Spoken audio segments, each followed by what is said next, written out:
Yeah, after a year of neglect, it got uglier.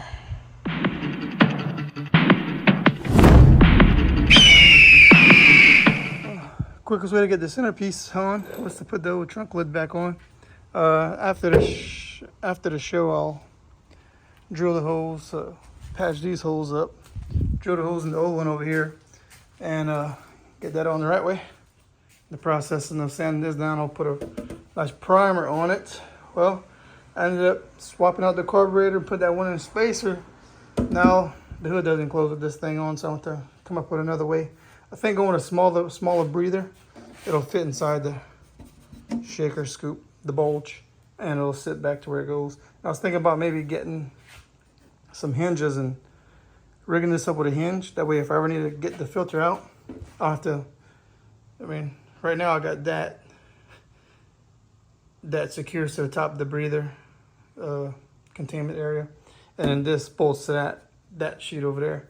So maybe come up with a way to use this as a hinge, or hinge the back and be able to lift open and then get to the air filter and carburetor that way. So I got it on the ramps.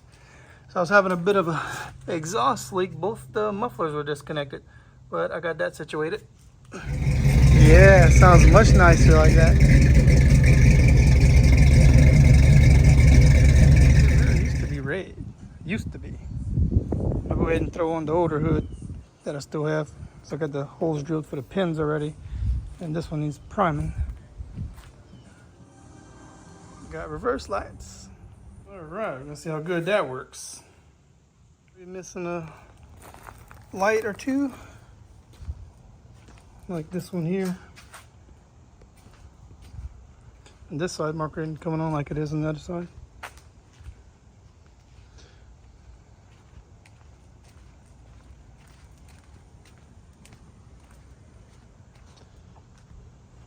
License plate light works too. Okay, both these sides, all three on this side work, so it must be a wire. The back side marker, the front side marker. On the passenger side's off. On the passenger side's on, but all the driver side's off for these three. Guess I'll have to figure that one out.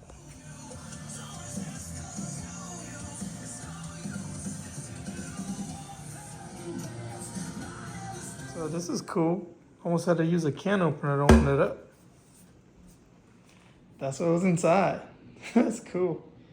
This is a little dash cap or dash pad for the second generation Trans Am and Camaros.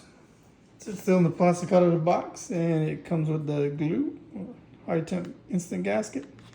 This will secure it onto the actual dashboard. Well,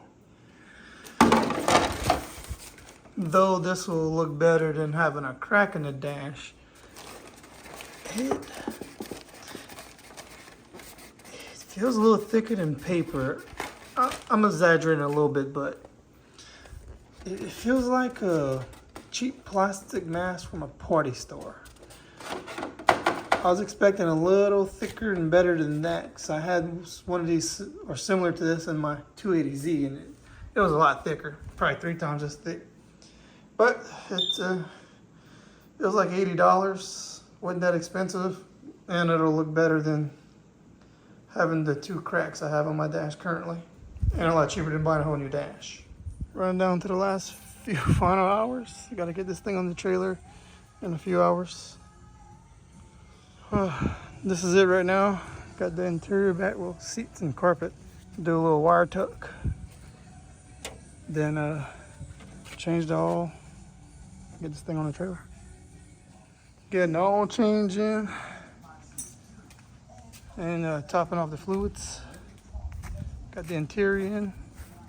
Well, most of it. Still got to get the console in place and still tuck some more wires.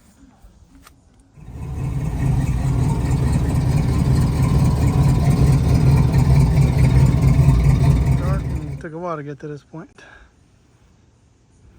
Car's loaded up. Time to take voyage.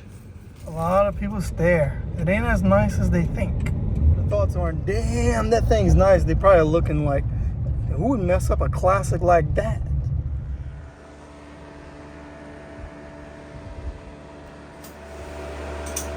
What you talk about? And Probably not. got a place to park. I'm leaving it there for now. Riding the Jeep. I got to enjoy it a little bit, briefly on the road. Got some exhaust problems here. We're up and headed back home. That hanging muffler. This is gonna fix it. The hanger would be super temporary. I'm gonna use these couplers. So the hanger on the passenger side broke off. Here I got the jack elevating the muffler to where I can get this new hanger bolted in place. And then I'll tighten that up and clamp. Should be good to go after. Exhaust fixed. Start this Firebird up.